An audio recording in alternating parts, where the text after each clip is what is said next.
ইতিকাফ শব্দের আবিধানিক অর্থ হল আবদ্ধ থাকা বা অবস্থান করা। ইসলামী শরীয়তের পরিভাষায় মহান আল্লাহর নৈকট্য ও সন্তুষ্টি লাভের উদ্দেশ্যে দুনিয়াবী সকল কাজ ও পরিবার পরিজন থেকে বিচ্ছিন্ন হয়ে পুরুষদের ক্ষেত্রে মসজিদে এবং নারীদের ক্ষেত্রে ঘরের নির্দিষ্ট স্থানে অবস্থান করাকে ইতিকাফ বলা হয়। ইতিকাফের মূল বৈশিষ্ট্য: স্থান: পুরুষদের জন্য জামাতে নামাজ হয় এমন মসজিদে এবং নারীদের জন্য ঘরের নির্দিষ্ট স্থানে ইতিকাফ করতে হয়। উদ্দেশ্য: একমাত্র আল্লাহর ইবাদত, জিকির, কোরআন তেলাওয়াত এবং প্রার্থনায় মগ্ন থেকে আল্লাহর সন্তুষ্টি অর্জন করা। শর্ত: ইতিকাফকারী বিশেষ প্রয়োজন যেমন প্রাকৃতিক ডাক ছাড়া ইতিকাফের স্থান থেকে বের হতে পারবেন না।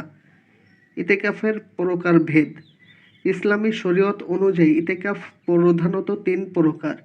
1. সুন্নত ইতিকাফ: রমজান মাসের শেষ 10 দিনের অর্থাৎ 20 রমজানের সূর্যাস্তের পূর্ব থেকে ঈদের চাঁদ দেখা পর্যন্ত ইতিকাফ এটি সুন্নতে মুআক্কাদা কিফায়া, অর্থাৎ মহল্লার অন্তত একজন ব্যক্তি এটি আদায় করলে পুরো মহল্লাবাসী দায়িত্বমুক্ত হবে।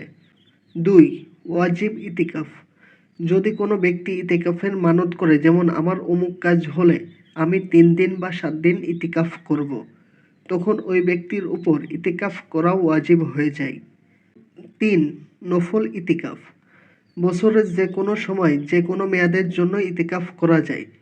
নফল ইতিকাফের জন্য নির্দিষ্ট কোনো সময়সীমা নেই।